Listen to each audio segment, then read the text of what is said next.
My coverage of Computex 2016 is proudly sponsored by Fractal Design, MSI, and G-Skill. We're now at ASUS. I know there's some stuff you guys want to see here, and we'll start out with what I think you want to see the most, which is this. This is their new GTX 1080. This is the ROG STRIX. And it's pretty cool. They have a custom PCB on this, of course. They've gone with an 8+ two-phase power delivery, so they've completely redesigned the board, the power delivery. They have an 8-pin plus a 6-pin connector there for providing juice to the card. They have RGB LED lighting, and they have no other color accents on the card at all, except for the RGB LED lighting. That's how it should be done. Good job, ASUS. Even on the back, you got this little logo right there, ROG.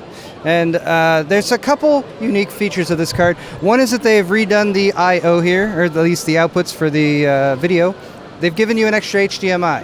And that reason they've done that is because if you're using VR, you're going to be using your HDMI for your VR headset. They've given you a second one in case you happen to also have an HDMI monitor. That's convenient. Of course, they still got a couple display ports on there. They got the dual link DVI. And the other thing they've done here down on this end is they've added a couple fan connectors. Because we all know we have fan connectors on our motherboard that will often run based on a CPU temperature, for example. This will give you the opportunity to plug in a couple fans and have them actually ramp up or ramp down based on the GPU temperature.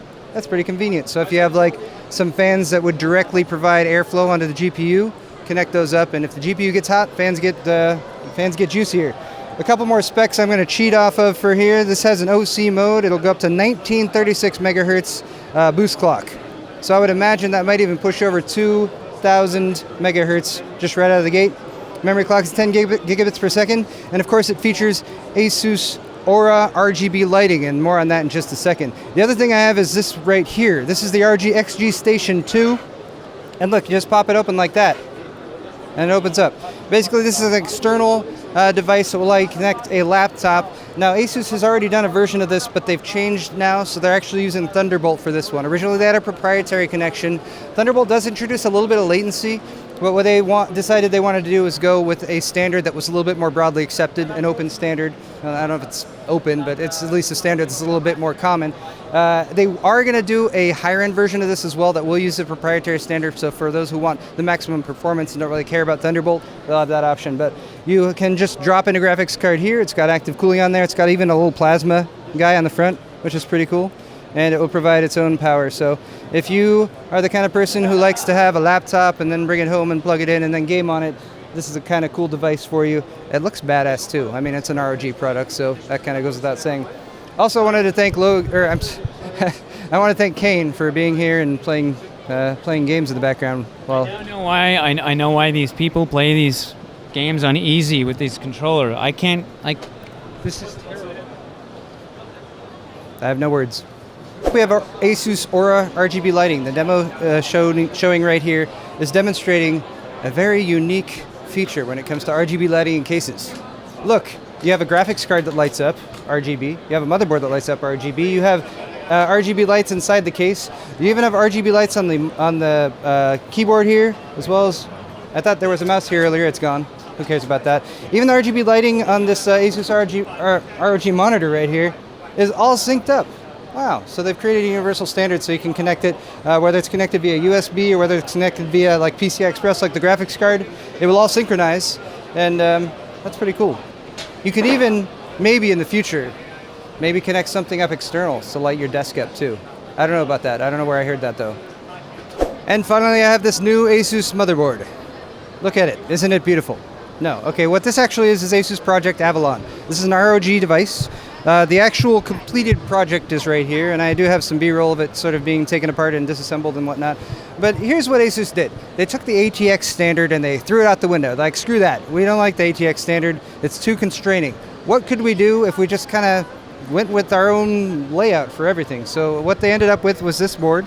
So you have kind of the main motherboard piece that's on top right here. That's where you actually have your CPU socket. 4 DIMM slots, which you typically wouldn't be able to get on a case or a system this size. Maybe you could, depending if you're going micro ITX or something, but definitely not mini ITX. They have a separate power plane here, so there's a separate piece of PCB in the middle of the board that delivers power to the different components.